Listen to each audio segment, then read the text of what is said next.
Cancer ఉన్నా కూడా వాళ్ళు దాన్ని ఐడెంటిఫై చేయడానికి టైం పడుతుంది. సో, దీనివల్ల ఇది తెలుసుకోకపోవడం వల్ల కూడా ఎక్కువ ప్రాబ్లమ్స్ వచ్చే అవకాశాలుంటాయి కదా! అవునండి. సో, అలాంటి సిట్యుయేషన్స్‌లలో మనకి ఎలాంటి ట్రీట్మెంట్ బెటర్ అంటారు? ట్రీట్మెంట్ కంటే ఇక్కడ మీరు కరెక్ట్ చాలా ఇంపార్టెంట్ పాయింట్ చెప్పారండి. అసలు అవగాహన లేకుండానే క్యాన్సర్ ఉందా లేదా అని ఎవరు డాక్టర్ దగ్గరికెళ్లరండి. అది చాలా ఎక్స్‌ట్రీమ్ సిట్యుయేషన్ అనమాట. సింపుల్ సింప్టమ్స్ అంటే యూరినరీ ట్రాక్ట్‌లో ఉన్న సింప్టమ్స్ ఇబ్బంది ఉన్న వాళ్ళలో నాకు షుగర్ ఉంది పర్లేదులే ఇలా ఇబ్బందొస్తది.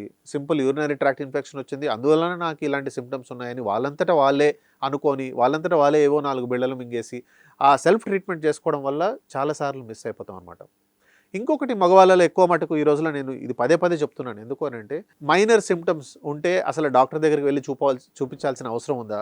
మగవాళ్ళనేవి సైన్స్ ఆఫ్ వీక్‌నెస్ చూపించకూడదు. మగవాడంటే గట్టిగా ఉండాలి. అసలు ఇబ్బందులు అందరితో చెప్పుకోవడం ఏంది? అది మగతనం కాదు. అనేది చాలా పొరపాటు సొసైటీలో. త్వరగా డయాగ్నోస్ అయినవి ట్రీట్మెంట్ చేయడం చాలా ఈజీ అండి. ఈ మగవాళ్ళలో ఎక్కువ కార్లు, బైకులు పిచ్చి ఉంటదా?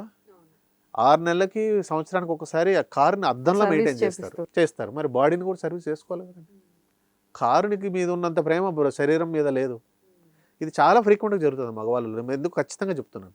ఆ సెల్ఫ్ కేర్‌కి వచ్చినప్పుడు నెగ్లిజెన్స్ చాలా ఎక్కువ ఉంది. ఇప్పుడు మీరు అడిగిన ప్రశ్నకొస్తే త్వరగా సింప్టమ్స్ ఎర్లీ స్టేజ్‌లో సింప్టమ్స్ ఉన్నవి డాక్టర్ దగ్గరికెళ్లారనుకోండి, ఏం డయాగ్నోస్ చేయాలనేది వాళ్ళు హెల్ప్ చేస్తారు. ఎర్లీగా ట్రీట్ చేసామనుకోండి, it is much better situation అనమాట. డీలే చేసేదానికంటే.